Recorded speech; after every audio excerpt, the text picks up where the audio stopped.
We work hard for our money, right? We want to know it's safe and growing.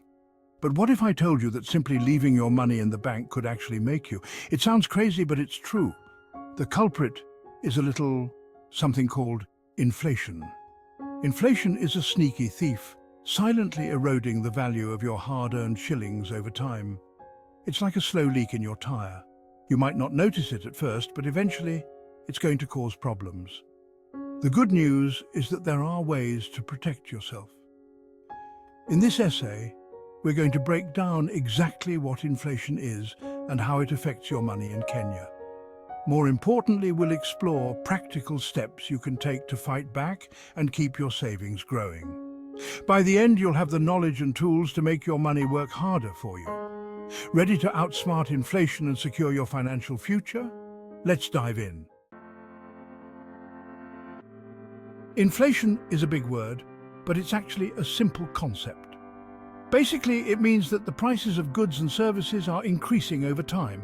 Think about it. Remember when a loaf of bread used to cost 50 KES? Now it's closer to 60 KES or more. That, my friends, is inflation in action. What does this mean for you? It means that the purchasing power of your money decreases. In other words, the same amount of money buys you less today than it did yesterday. Let's say you have 1,000 KES saved in your bank account. Last year you could buy a nice pair of shoes with that money. But this year, because of inflation, those same shoes now cost 1,100 KES. Your 1,000 KES isn't enough anymore. This is why inflation is so dangerous to your savings. If the prices of goods and services are constantly rising, but your money stays the same, you're effectively losing money every day. Let's bring this home to Kenya. Imagine walking through the bustling streets of Nairobi, where every corner is filled with vibrant markets and lively discussions about daily life. We've all felt the pinch of rising prices. Whether it's the cost of groceries, transportation, or even basic utilities, everything seems to be getting more expensive. Remember when a kilogram of tomatoes was 50 KES? Those were the days when you could fill your basket without worrying too much about the cost. Now it can be 100 KES or even more. The same tomatoes that were once affordable have now become a luxury for many families. The same goes for fuel, rent, school fees. Everything seems to be getting more expensive. Families are finding it harder to make ends meet, and the stress of rising costs is palpable. According to the Kenya National Bureau of Statistics, the inflation rate in Kenya was around 8% in 2023. This figure might seem small, but its impact is significant. This means that, on average, prices increased by 8% compared to the previous year. Every shilling you spend now buys less than it did before. Let's say you had 10,000 KES saved in your bank account at the beginning of the year. You might have felt secure, thinking your savings would cover future expenses. With an 8% inflation rate, you would need 10,800 KES at the end of the year just to have the same purchasing power as you did before. This means your money's value is eroding. But here's the kicker. Most bank accounts in Kenya offer interest rates that are far lower than the inflation rate. This discrepancy is where the real challenge lies.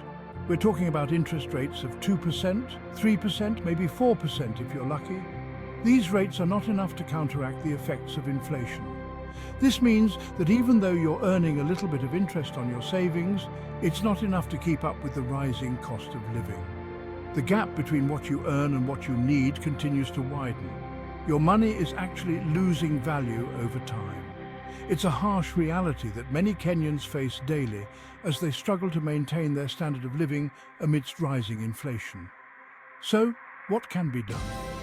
Communities are coming together to discuss strategies, seeking advice from financial experts, and exploring ways to mitigate the impact of inflation. Some are turning to cooperative societies, pooling resources to create a buffer against rising costs. Others are starting community projects, like gardens, to grow their own food and reduce expenses. Despite the challenges, there is hope. By working together and finding innovative solutions, Kenyans are finding ways to navigate the complexities of inflation and secure a better future for their families. Section 4. The interest rate race. Can your savings keep up? Let's talk more about interest rates. Interest rates are the percentage of your deposit that the bank pays you for keeping your money with them. They can vary widely depending on the type of account and the economic conditions. When you deposit money in a bank, the bank pays you a small percentage of that money as interest. This is essentially the bank's way of rewarding you for allowing them to use your money for their lending and investment activities. It's like a reward for letting them use your money. However, this reward is often quite modest, especially in traditional savings accounts. However, as we just learned, these interest rates are often lower than the inflation rate. Inflation is the rate at which the general level of prices for goods and services rises, eroding purchasing power. Think of it as a race. Your savings are the runner, and inflation is the finish line. The goal is for your savings to grow faster than inflation. Your savings are the runner, and inflation is the finish line. But here's the challenge. Inflation keeps moving the finish line further away. But here's the catch. The finish line keeps moving further away.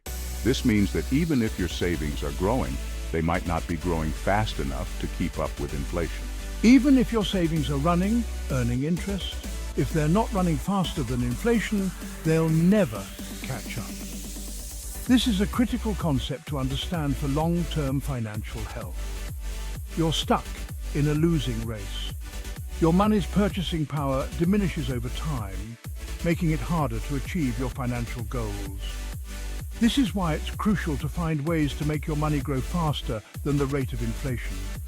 Investing in stocks, bonds, or other financial instruments can offer higher returns. Simply leaving your money in a traditional savings account might feel safe, but it's actually a surefire way to lose purchasing power over time. You need to be proactive in seeking better returns. It's time to explore smarter options for your hard-earned money. Consider diversifying your investments, consulting with financial advisors, and staying informed about market trends to ensure your savings not only keep up, but outpace inflation. Section 5. Outsmarting inflation investing to stay ahead. So how do we beat inflation and make our money work harder? The answer is investing. Investing is a powerful tool that allows us to grow our wealth over time, ensuring that our purchasing power doesn't diminish as prices rise. Investing means putting your money to work in assets that have the potential to grow at a rate higher than inflation. This can include a variety of options such as stocks, bonds, real estate, and even commodities. Each of these asset classes has its own unique characteristics and potential for growth. Think of it like buying a cow. This analogy helps simplify the concept of investing. You pay some money up front for the cow, which represents your initial investment, but then it gives you milk that you can sell. The milk represents the returns on your investment, providing you with a steady income stream. Over time, the cow might even have calves, which are additional assets that can increase your wealth, which you can also sell. These calves symbolize the growth of your investment over time. Eventually, you've made more money than you initially spent on the cow. This is the essence of investing, putting your money to work so it can generate more money for you. Investing in assets like stocks, bonds, or real estate is similar. Each of these assets has the potential to appreciate in value, providing you with capital gains. These assets have the potential to increase in value over time, which means that the longer you hold on to them, the more they can grow. And they might even generate income, like dividends from stocks or rent from real estate. This additional income can be reinvested to further compound your returns. By investing wisely, you give your money the opportunity to outpace inflation and grow significantly. This requires careful planning and a good understanding of the market. Of course, investing always comes with risks. It's important to be aware of these risks and to manage them effectively. But by understanding different asset classes and making informed decisions, you can minimize those risks and set yourself up for long-term financial success. Diversification is key. Spreading your investments across different asset classes can help mitigate potential losses and enhance your overall returns.